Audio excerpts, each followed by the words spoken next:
저는 최근 스몰 웨딩을 했습니다. 가장 가까운 친척분만 모신 가운데 아주 조촐하게 한 결혼식이죠. 번잡한 시내 쪽 결혼식장보다 한강 변두리 쪽에 주차는 걱정도 없고 결혼식장의 그 복잡함과 사람 없는 조용한 결혼식을 했습니다. 남편과 결혼 전에 연애할 때 들린 바다가 경치가 좋아서 들렸던 레스토랑이었어요. 심플하게 주변과 어울리는 아름다움이 인상적이었던 곳이었습니다. 저희처럼 젊은 연인들이 데이트하기 딱 좋은 그런 곳이라서 단골들이 많이 찾는 곳인 것 같았어요. 형식과 틀에 박힌 결혼식이 싫었던 저는 남편과 결혼식을 이곳에서 하는 게 어떨까 하고 넌지시 물었는데 의외로 괜찮다고 하더군요. 그래서 그 길로 바로 사장님한테 곧바로 여쭤봤습니다. 그랬더니 식사비 포함해서 거기서 간단히 식을 올릴 수 있는 식장으로 세팅을 해주신다고 했습니다. 그리고 진행했었던 스몰 웨딩과 야외 결혼식 사진을 보여주셨는데 정말 마음에 들더군요. 서비스로 전문 사회도 봐주신다고 했습니다. 어차피 결혼식 때는 직장에 가장 가까운 사람들과 아주 친한 친구들만 초대할 예정이었고 지방에 사시는 가까운 친척들은 한 곳에 만나서 소형 버스로 이동하면 되는 거라 큰 불편함은 없을 듯 싶었습니다. 저의 친정 쪽은 아버지가 오래전에 돌아가셔서 아버지의 친구분들은 몇 분밖에 없었고 가까운 친척분들만 오실 예정이었죠. 반면에 남편 친구들과 직장 사람들은 따로 부르지 않아도 많이 올 것 같았는데 예비 신랑이었던 남편은 결혼식만큼은 제 뜻대로 해주고 싶다고 했습니다. 스몰 웨딩이라고 해서 결코 저렴한 결혼식은 아니었어요. 그냥 공장에서 찍어내는 듯한 결혼식장에서의 결혼이 아닐 뿐 좀 더 낭만적인 것이었죠. 화이트 로즈와 핑크 로즈가 섞인 장미꽃이 생화로 장식되었기 때문에 화려하고 아름다운 스몰 웨딩이었습니다. 그 흔한 웨딩드레스도 대여받지 않고 친구가 직접 선물로 제작해준 심플한 웨딩드레스를 입었어요. 그리고 떡칠하듯이 굉장히 뜨는 신부 화장이 싫어서 미용실에서 헤어스타일만 로코코풍으로 고데기로 말고 화장은 친구들이 직접 해줬어요. 그래서 더 의미가 있었어요. 식이 시작되기 전에 친구들이랑 사진 찍으면서 친척분들에게 인사도 드리고 있었습니다. 그런데 저만 치서 눈에 띄게 흰 원피스를 입고 있는 아가씨가 눈에 띄었어요. 예비 시누이였는데 얼마나 잔뜩 멋을 부리고 있는지 엄청 예쁘더라고요. 샵에 가서 30만 원짜리 화장도 받고 예쁜 옷도 대여받았다고 하더군요.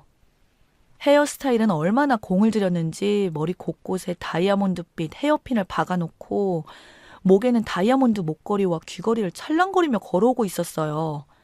누가 보면 신부인 줄 알겠네 싶었습니다. 사람들의 시선이 느껴졌는지 기분이 좋아 보였어요. 정작 신부인 저는 목걸이나 귀걸이나 팔찌 등은 전혀 하지 않았는데 예비 시누이는 주렁주렁 화려하게 잘 차려입고 왔더라고요. 시누이는 저보다 2살 아래인데 스스로가 참 예쁘다고 생각하는 사람입니다. 그리고 다른 사람의 주목을 받고 싶어하는 성격이에요. 과하게 행동한다거나 눈에 띄는 옷차림 등으로 다른 사람들의 관심을 받고 싶어합니다. 얼굴도 여자인 제가 봐도 참 여성스럽고 예쁘고 키도 여자 평균 키보다 큰 편이고 날씬하기까지 합니다. 그래서인지 시누이는 비교적 자신 있는 외모로 다른 사람의 시선을 받고 싶어하는 욕구가 강한 듯이 보였습니다. 아마도 오늘 자기 오빠 결혼식인데도 불구하고 한 달 전부터 얼굴 마사지며 전신 마사지며 무엇을 입고 결혼식에 참석할지, 어떤 화장을 할지, 어떤 구두를 신을지 등등 고민 많이 했을 겁니다. 그동안 제가 봐왔던 시누이는 항상 그랬거든요. 아마도 신부보다도 더 돋보여서 다른 사람들의 시선을 독차지하고 싶었을 겁니다. 어서 오라고 반갑게 맞이하는 저를 힐끗 보더니 생각보다 너무 수수한 제 모습에 싱겁다는 듯한 표정이더군요. 그러더니 하는 말이 어이없었어요. 오늘은 신부가 아니라 내가 주인공이네. 라고 하면서요. 신부보다도 자신이 더 주목받고 있다는 말을 그런 식으로 하더라고요. 저는 그냥 웃어 넘겼습니다. 옆에서 신랑이던 남편이 헛소리하지 말고 저기 가서 얌전히 앉아있으라고 했는데 요리조리 제 드레스를 아래 위로 한번 훑어보고는 지나가더군요. 친구들이 그런 시누이를 보고는 시누이가 옆에 있어서 말은 하지 못하고 눈짓으로 뭐 저런 애가 있냐고 했어요. 시누이는 사람들이 쳐다보는 것은 자기가 신부보다 예쁘기 때문이라고 철석같이 믿고 있는 것 같았어요. 지나치게 자기애가 강한 편이었죠. 물론 예뻐서 쳐다보는 것도 있었지만 그것보다도 아무리 신랑 측 가족이라 하더라도 하객 복장이 아닌 흡사 신부 복장으로 화려하게 치장하고 나서 그게 이상해서 쳐다보는 것을 시누이는 깨닫지 못했습니다. 딱 봐도 흰 드레스 원피스에 화려한 목걸이, 치렁치렁한 귀걸이까지 조금 과한 복장이었죠. 식이 끝나고 가족 사진 찍을 때도 또 다시 자기가 주인공이라며 신부인 제 앞을 가로막고 중앙에 떡하니 서서는 다들 신부를 가리고 있다고 하니까 우스갯소리로 오늘은 누가 봐도 내가 주인공처럼 보이는데 중앙에 서야죠. 안 그래요? 하면서 자기가 중앙에 서고 신부인 저를 살짝 밀더군요. 어차피 사진 찍는 사람이 신랑 신부를 중심으로 찍는 건데 시누이 때문에 사람들이 인상을 찌푸리는데도 알아채지 못하더라고요. 저희 가족들이고 친척들이라서 이제 거침없이 오늘은 주인공은 나라면서 센터 자리를 포기하지 않더라고요. 형식적인 사진은 원치 않았기에 자연스럽게 찍어달라고만 했더니 제 결혼 사진은 사진마다 시누이가 가운데 떡하니 자리 잡고 있더군요. 그날 피로연 때 친구들이 시누이가 좀 이상하다고 하면서 욕을 했어요. 약간 나사가 빠진 듯이 사람이 부족해 보이더라고들 했습니다. 시누이에게 잘해주면 옳았구나 하고 머리 꼭대기에 올라갈 것 같다면서 조심하라고 이구동성으로 말하더군요. 아무튼 시누이가 주목받고 싶어 했는데 원하는 대로 된 것 같아 보였습니다. 인스타에도 막 따끈따끈한 사진들이 계속 올라오고 있었는데 정말 웃겼어요. 옷발로 식장을 점령하다 라는 제목으로 시누이 셀카 사진만 올라왔는데 신부인 저의 사진은 완전 꽂아 놓은 보릿자루 마냥 보여서 기분이 언짢았습니다. 이왕이면 인스타에 올라온 사진을 부모님도 볼 텐데 좀 그럴싸한 사진을 올려주면 안 되나 싶었어요. 마치 결혼식하는 신부보다 시누이 자신이 훨씬 이쁘고 아름다웠다는 것을 강조하려는 듯 대비된 모습의 사진만 올렸더라고요. 그런 시누이가 얄밉긴 하지만 상처가 많아서 자격지심 때문에 겉포장이 과한 편이라고 생각했습니다. 사실 시누이는 결혼을 한 번 한 적이 있어요. 비교적 이른 나이에 결혼을 한 거였는데 1년도 안 되어서 서로 헤어졌습니다. 혼인신고 전이라 지금은 처녀 행세를 하고 있어요. 시누이의 전 남편은 시누이보다 10살이나 많은 사람이어서 처음에 결혼한다고 했을 때 남편도 반대를 했었다고 들었어요. 세상 물정 모르는 시누이가 이래저래 속아서 결혼한 것 같기도 했고 아무래도 미심쩍었다고 하더군요. 아직 어린 나이니 좀 더 시간을 두고 결혼을 생각해보라고 했었는데 굳이 강행했다네요. 그 당시에 직장도 없었고 이곳저곳 알바를 하다가 결혼을 한 거라 취집이라 생각했던 것 같았습니다. 결혼작은 한 푼도 모으지 못하고 시부모님의 도움으로 결혼한 시누이는 막상 남편 돈으로 생활비를 받았으니 특별히 할 일도 없이 집에서 무료하게 쇼핑을 했다더군요. 그걸 못마땅하게 생각한 시어머니가 심하게 야단쳤는데 그때 시누이가 너무 스트레스를 받는 바람에 명품백과 화장품 그리고 비싼 주방 그릇들로 쇼핑을 왕창 해버렸답니다. 그 때문에 시누이 남편과 한바탕 크게 싸우게 되었고 시누이 남편은 시누이 카드를 정지를 시켰다네요. 그런 사실을 어찌 알고 시어머니가 남편도 없는 대낮에 쫓아왔답니다. 남편 신용카드로 정지 먹고 남편이 생활비도 주지 않겠다고 으름장을 놓고 있는 판국에 시어머니까지 와서 난리를 치고 있길래 너무 화가 난 나머지 시어머니를 때렸다네요. 당신 며느리이지 이제 당신 아들딸이 아니니까 잔소리 그만하라고 했답니다. 시누이 어머니가 완전 폭발하셨대요. 그때 상황은 안 봐도 비디오죠. 그래서 시누이 시어머니는 감히 시어머니한테 할 짓이냐며 그 자리에서 시누이 친정아버지에게 바로 전화를 걸어서 못된 딸 교육 다시 시켜서 보내라고 했다네요. 그런데 너무 어이없게도 친정아버지가 딸 편을 들어주는 게 아니었던 거죠. 시집간 딸이니 그쪽에서 알아서 가르쳐서 살든지 말든지 버리든지 알아서 해야죠. 다 키워서 보내놨더니 고장났다고 반품하는 건 받지 않습니다. 알아서들 하세요. 라고 하시면서 끊으셨답니다. 그러자 이번엔 시어머니가 경찰서에 신고했다네요. 시어머니는 어떠한 처벌보다도 이걸 기회로 해서 며느리 버르장머리를 고쳐볼까 하는 의도였던 것 같다고 했습니다. 영악한 시누이는 시어머니 때린 적이 없다고 발뺌을 했다네요. 오히려 시어머니에게 폭행을 당했다고 주장했답니다. 그날 저녁에 경찰서에 달려온 친정엄마와 시누이의 남편이 합세해서 집안 싸움으로 더욱 시끄러워지니 일단 집으로 돌아가라고 해서 시어머니와 시누이 엄마는 시누이 남편이 집에 모셔다 드리고 시누이와 시누이 남편은 집으로 돌아갔대요. 시누이와 어머니를 모셔다 드리고 온 시누이 남편이 그러더랍니다. 사람이라면 해선 안 되는 일들이 있어. 어머니랑 오늘 이야기했는데 당장 헤어지자. 몸만 나가던지 아니면 이혼 소송 당해서 위자료 주고 가던지 결정해. 라고 했답니다. 사실 혼인신고도 하지 않은 상태라서 합의 이혼이고 뭐고 없이 바로 헤어지면 남남이더라고요. 보수적이고 효자였던 시누이 남편은 절대 시누이와 살지 않겠다고 했고 더군다나 시누이 시어머니와 시누이를 더 이상 보고 싶지 않다고 했다네요. 이 말을 들은 시누이 친정엄마가 기가 막히다면서 도통 사정을 하면서 사돈을 달래봤지만 소용없었답니다.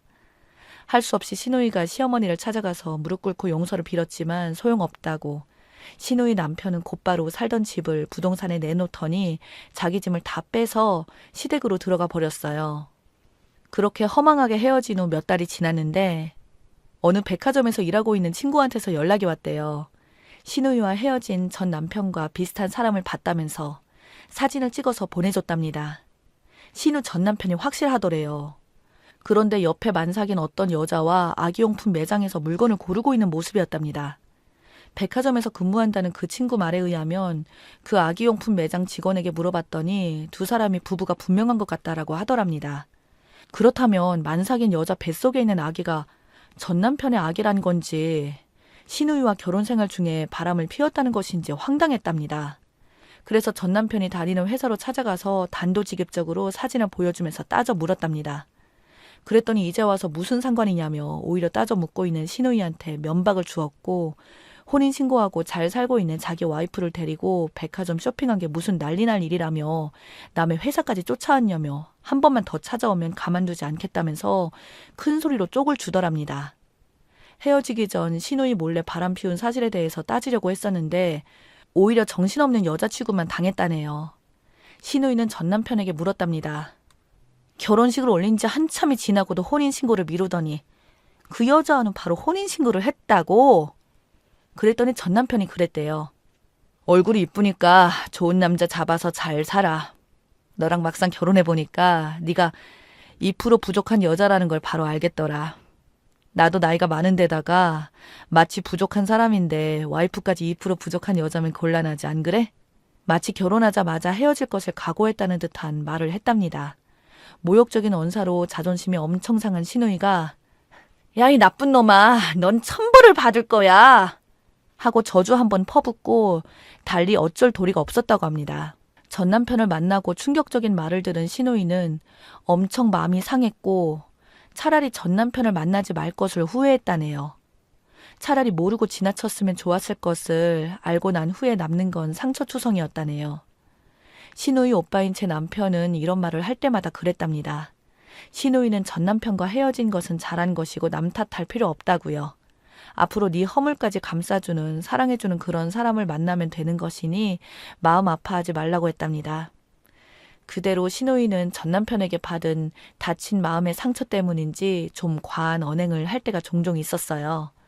저는 결혼 전에 이미 남편에게서 시누이에 관해서 듣고 알았기 때문에 제 스몰 웨딩에서 그렇게 2% 부족한 행동을 하는 시누이를 오히려 짠하게 생각했습니다. 거기서 더 과한 행동만 하지 않기를 바랄 뿐이죠. 시누이가 빨리 진정으로 시누이를 사랑하는 좋은 사람을 만나서 그 사랑으로 아픈 상처가 치유되기를 바랍니다. 우린 어차피 불완전하고 100% 완벽한 인간은 없기 때문에 누군가에게 2% 부족하다느니 하는 말들은 정말 쓸데없는 말인 것 같습니다.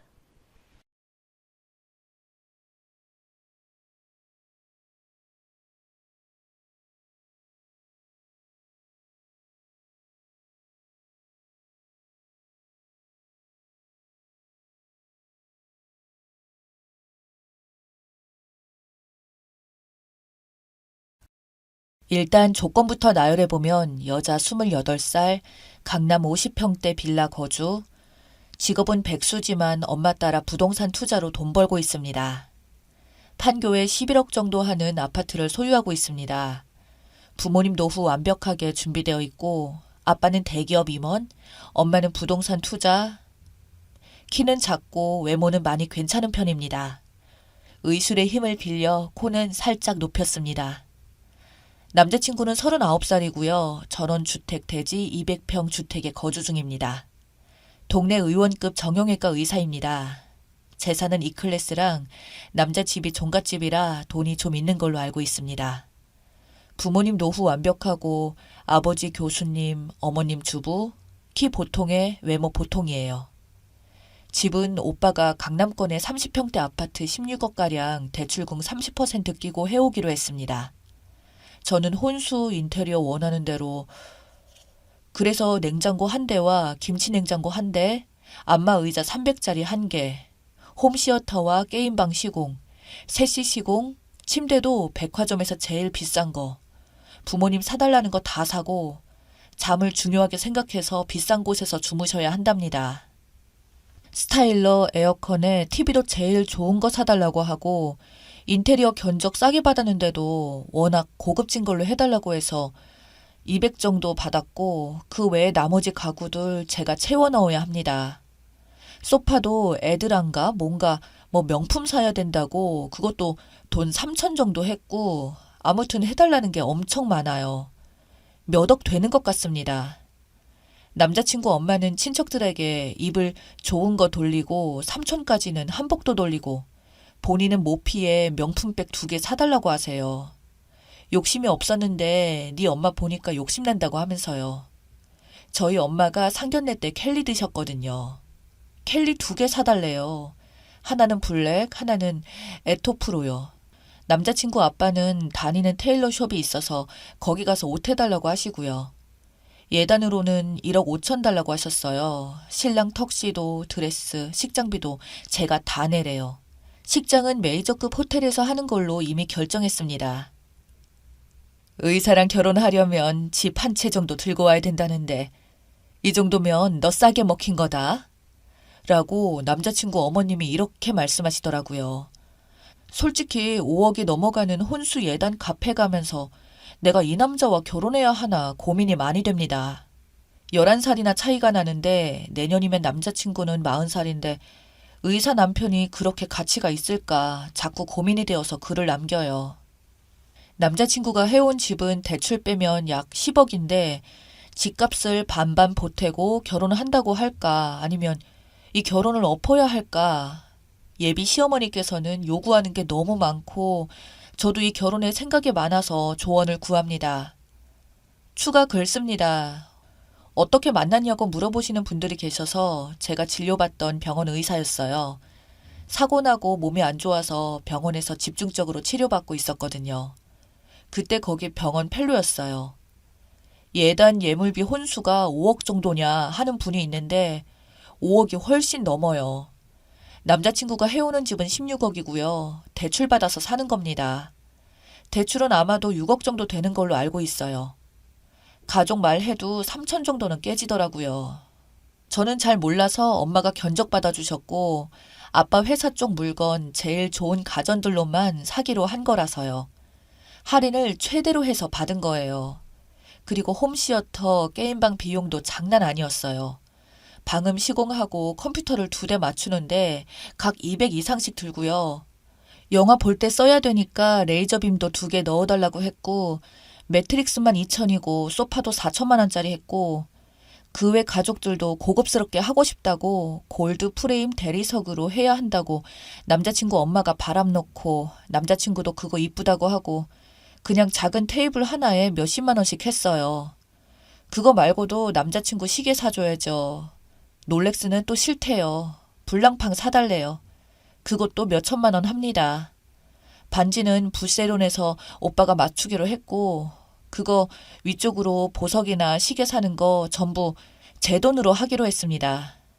아, 너무 많아서 다 못 썼는데 오빠 양복도 2벌 맞춰줘야 해요.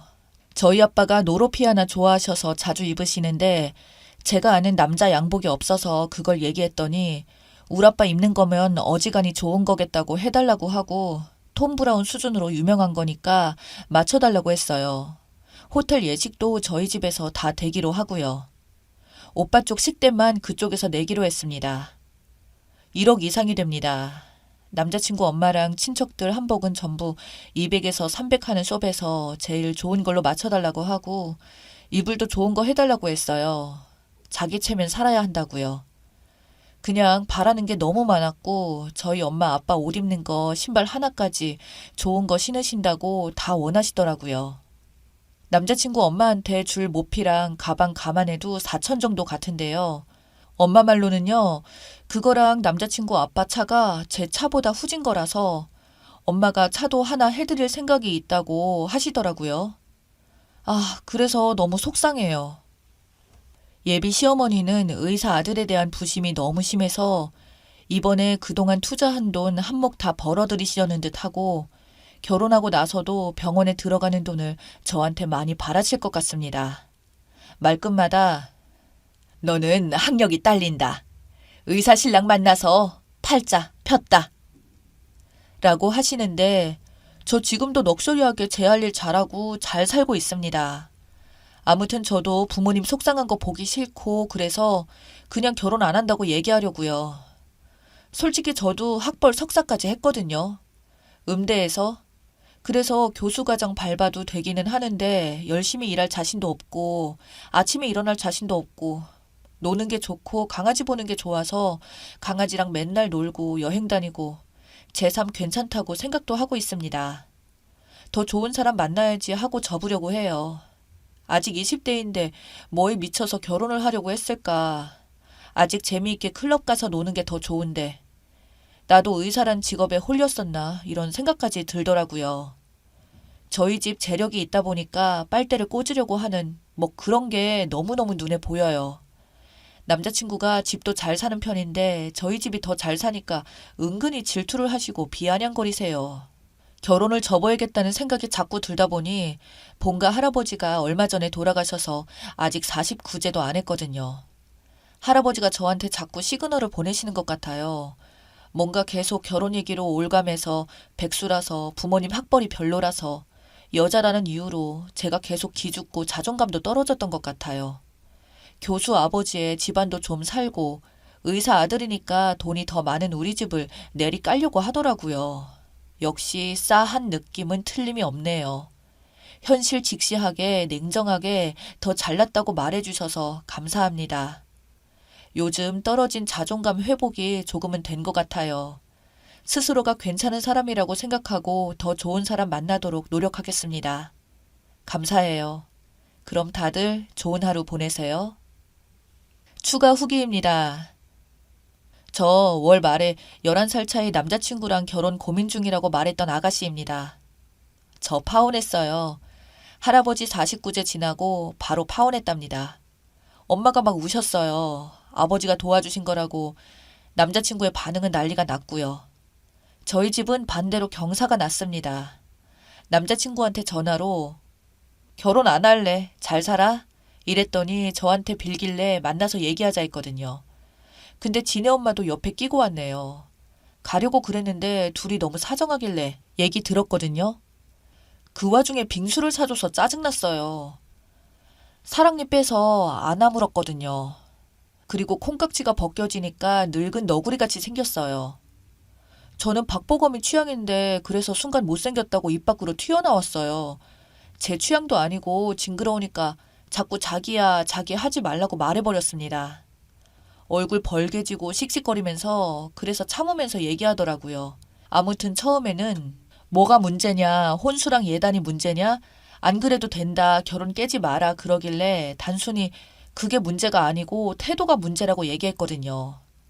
그까짓 거 우리 집도 그런 집 다 살 수 있고 6억이든 10억이든 혼수 해갈 능력 된다. 겨우 16억짜리 집 대출 빼면 10억짜리 사오면서 6억이 넘는 혼수 채워놓고 옷에 시계에 혼수 예단까지 아주 작정하고 받아먹으려고 하는 게 상식적으로 이해가 가질 않는다. 이런 식으로 결혼하게 되면 나중에 정말 나더러 병원 차려내라고 하시면서 네가 뭘 한 게 있냐고 하지 않겠느냐. 학력 낮고 백수라고 깔보고 뭐라고 하는데 학력이 낮다고 하는 거랑 노는 백수여도 남자친구 연봉의 몇 배나 더 번다. 그깟 의사한다고 11살이나 어린 여자친구한테 악착같이 한몫 챙기려고 하는 거 꼴 싸나워서 봐줄 수가 없다. 나 28살밖에 안 됐는데 이 결혼 안 해도 아쉬울 거 없다고 그동안 당해온 서름 똑똑히 쏘아붙였습니다. 그랬더니 우리 아들은 이까지 결혼 안 해도 아쉬울 게 아냐, 뭐 이런 게 다 있냐 하면서 혼자 흥분하고 아줌마가 결혼 빙자로 사기친 거라고 남의 아들 혼사길 막은 거라고 난리를 피우더군요. 고소한다고 하길래 하라고 했습니다. 고소하면 사촌오빠가 변호사니까 무서울 거 없다고 바로 대응한다고 했어요. 그리고 여러분들이 말씀해 주신 거 하나하나 외웠다가 얘기하니까 저더러 맹랑하대요. 그런 거 다 따지고 드는 게 아니래요. 그러길래 먼저 따지고 든 건 그쪽이라고 했더니 의사가 돈을 얼마나 많이 버는데 개원하는데도 많이 들었고 앞으로의 비전이 어쩌고 저쩌고 하길래 현재도 남자친구보다 제가 더 돈 많이 벌고 앞으로도 저는 남자친구가 벌 돈보다 제가 받을 돈이 더 많아요 라고 해버렸습니다. 사실 저 의사 월급 얼마 하는지 모르는데 뻥 좀 쳤습니다. 네, 아빠 엄마 하는 것도 기분 나빴다고 얘기했고 다양하게 이것저것 다 따졌습니다. 거의 머리 안 거치고 나가는 수준이라 머리 거치면 말발로는 질 것 같았거든요. 그냥 어른이다 뭐다 체면도 안 차리고 거르지 않고 저도 나오는 대로 막 던졌어요. 아줌마가 열받아서 시끄럽네, 천박하네, 쪽팔리네, 아주 약이 올라서 어쩔 줄 몰라 하면서 방방 뛰더라고요. 이제 아들 나이 차서 떠리로 내놔도 주워가는 곳이 있을지 모르겠다고 아들 재테크 실패했다고 막 약 올렸거든요.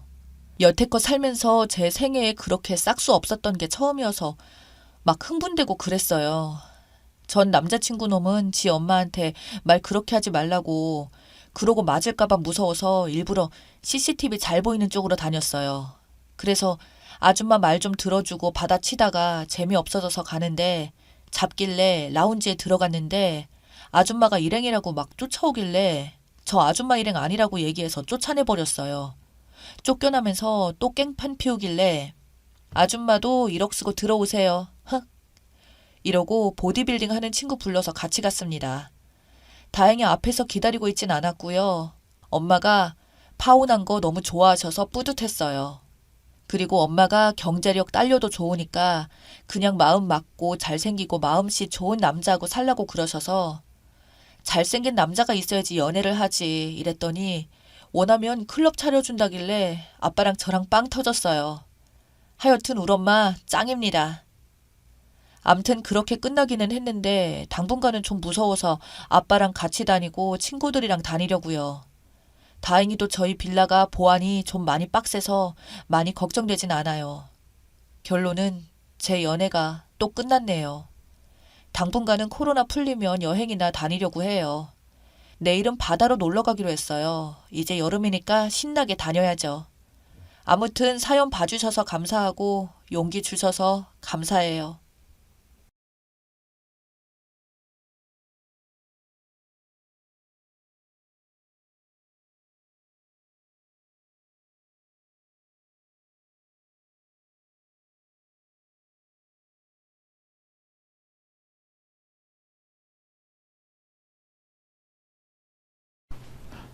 안녕하세요. 저는 현재 아이 둘을 키우고 있는 42살 엄마입니다.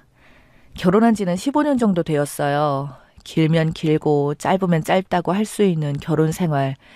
이제야 종지부를 찍었습니다. 다른 건 다 이해했는데 갑자기 생각 없는 행동을 할 때면 등에 식은땀이 날 정도로 상황을 심각하게 만들어버리는 남편이 그동안 절 너무 힘들게 만들었죠. 제가 지금부터 들려드릴 사연 여러분들께서는 어떻게 생각하시는지 의견 한번 들어보고 싶어요. 15년 전 남편을 처음 만났을 때가 생각납니다.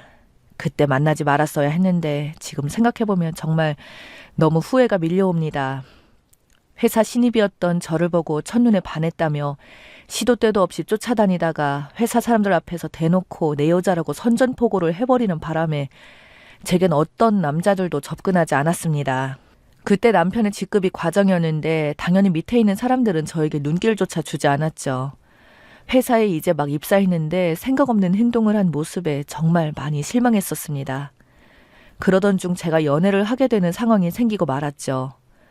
회식 자리였어요. 한창 분위기가 무르익었을 시점에 볼 일이 급해 화장실에 갔다가 나왔는데 어떤 남자와 부딪히는 사건이 있었습니다. 제가 먼저 부딪힌 건 아니고 술에 만취한 덩치 큰 남자가 제 어깨를 부딪힌 건데 그 사람 모습이 너무 무서워 저절로 죄송하다는 말이 먼저 나왔죠. 그런데 저를 보더니 죄송하면 다냐고 소리를 지르기 시작했고 술이 많이 취해서 여자에게 해서는 안 될 말을 퍼부으며 무섭게 다가오자 저도 모르게 식당에서 비명을 지르고 말았습니다. 모두의 시선이 저와 이상한 남자에게 향했고 그 모습을 본 남편은 빠르게 다가와서 자기 여자 건드렸다며 어떤 상황인지 물어보지도 않고 주먹부터 날아갔고 아수라장으로 변하면서 회식 자리를 망치게 되었습니다. 그런데 그런 모습을 보고 있던 제가 지금 생각하면 미쳤던 것 같아요. 그 행동이 저를 지켜주고 있는 것 같아 마음이 끌리기 시작했고 그 일을 계기로 회사에서 공식적으로 연인 사이가 되었어요. 넘어가지 말았어야 했는데 지금 생각하면 땅을 치고 후회할 일이에요. 그렇게 만나오다 보니 자연스럽게 결혼 얘기가 나왔고 깊이 생각을 하던 저와 달리 한시라도 빠르게 결혼하고 싶다며 남편은 벌써 아기 계획까지 가지고 있었습니다. 전 시간이 필요하다며 몇 번을 거절했지만 눈만 마주치면 결혼하자며 매달리면서 무턱대고 저희 집에 인사를 오겠다며 진지한 모습으로 눈빛을 보내는 상황에 결국 저희 부모님과 처음으로 자리를 가지게 되었어요. 그런데 이때 제 마음에 걸리는 일이 있었습니다. 남편과 저희 부모님 셋이 앉아있는 자리에서 일이 터진 거죠. 어머님, 음식 처음 먹어본 소감을 말씀드리자면 지금 제가 죽어도 여한이 없을 정도로 정말 맛있습니다. 그래도 예비사위 왔다고 이렇게까지 신경 써주시는 모습을 보니 너무나 감격스럽습니다. 그런데 아주 약간 조미료 맛이 나는 것 같은데 조미료 사용하신 건 아니죠? 제가 왜 이런 말을 여쭤보냐면요. 아버님 머리가 탈모잖아요. 아무래도 조미료를 자주 쓰다 보면 건강도 안 좋아지니까 탈모에 걸릴 수도 있으니까요. 제가 진짜 속에 숨겨두고 꺼내지 않으려 했는데 입이 너무 근질거려서 도저히 참을 수가 없을 것 같네요. 아버님, 어머님이 해주신 음식 드시고 대머리 되신 거예요? 처음 인사드리러 간 자리에서 내뱉은 말은 정말 충격이었고 저희 모두 입을 다물어지지 않을 정도로 정신적인 타격이 상당했었습니다. 그런데 해맑게 웃으면서 음식을 맛있게 먹으며 자기가 무슨 말실수를 했는지 모르는 것처럼 행동하는 모습에 일단 그 자리에서 넘겼고 당황했던 첫 만남의 식사 자리는 그렇게 끝이 났습니다.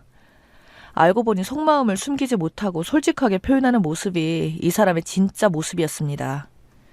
이 사건이 터지고 난 뒤 저희 집안에서 저런 남자와 결혼하는 건 생각보다 문제가 있을 것 같다며 신중하게 고민하자고 했었고 저도 저런 모습을 본 상태라 앞으로의 결혼 생활이 어떻게 펼쳐지게 될지 너무나도 뻔히 보여서 결혼 생각은 접게 되었어요.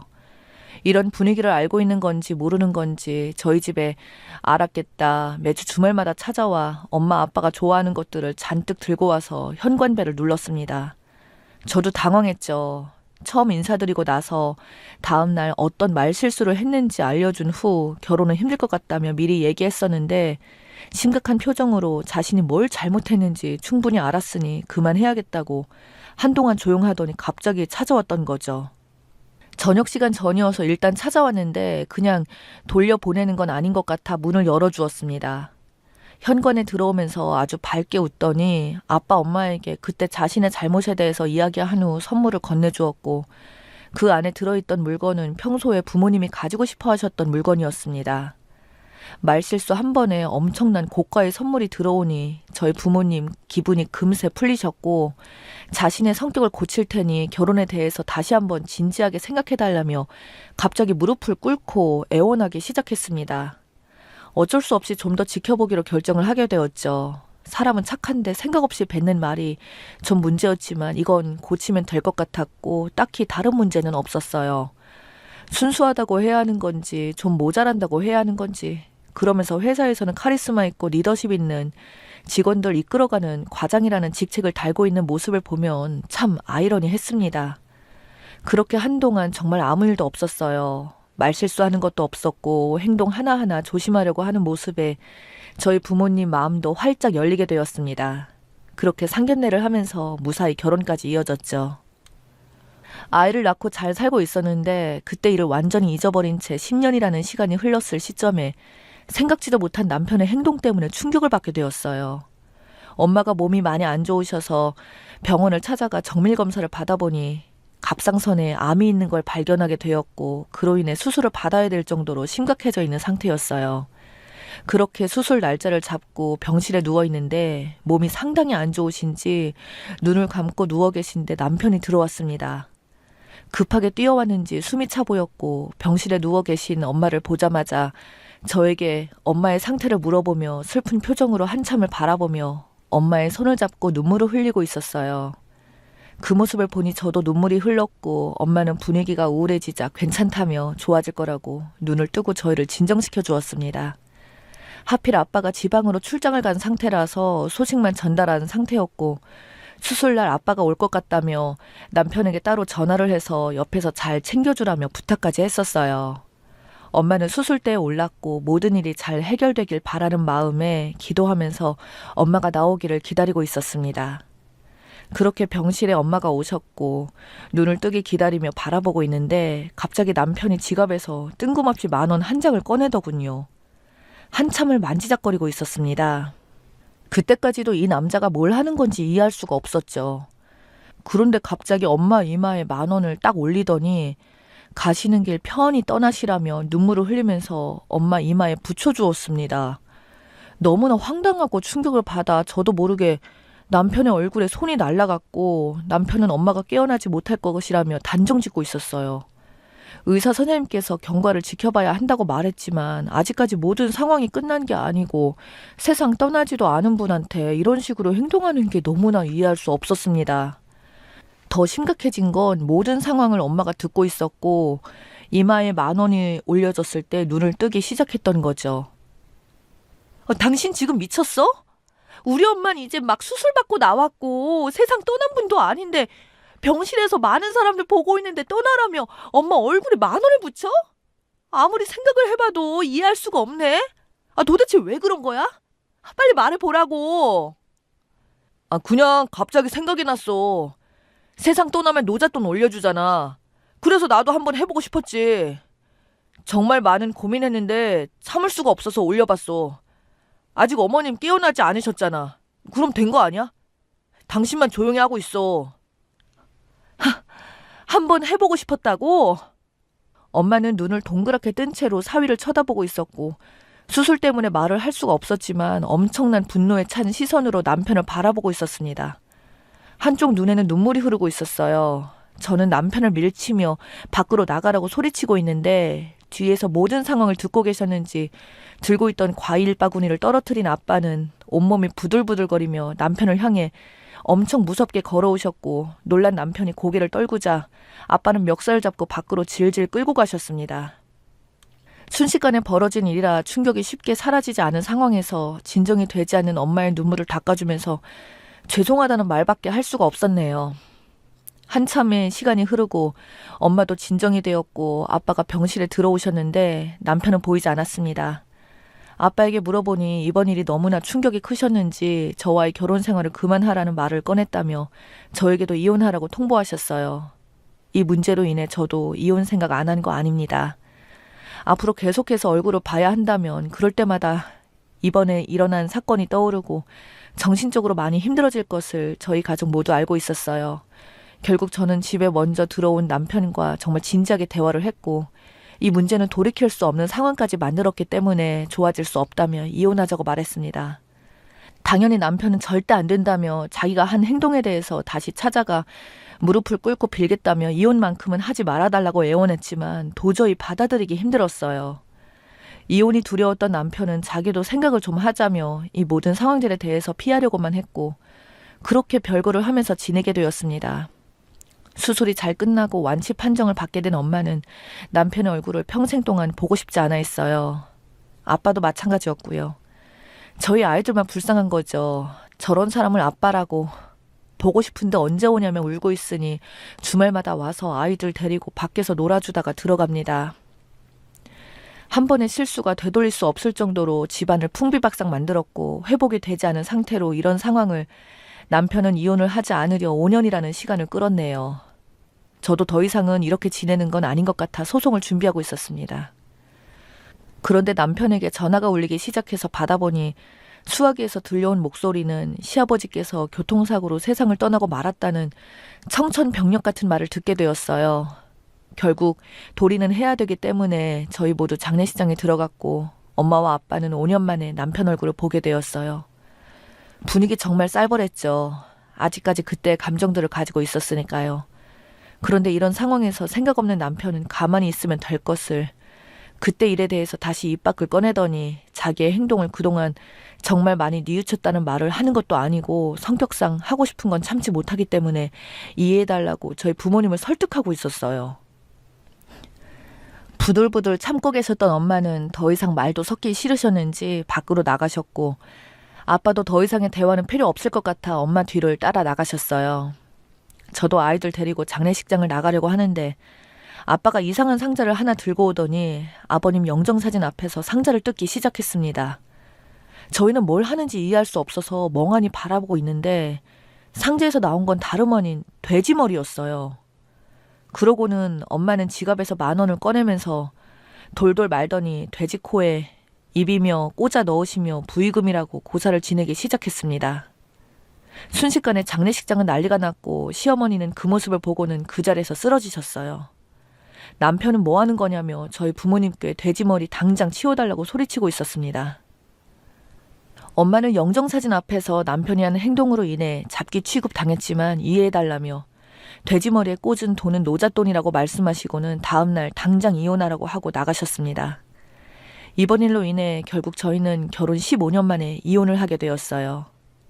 남편의 생각 없는 행동에 대해서 저희 부모님이 참다 못해 결국 똑같이 갚아주셨던 거죠.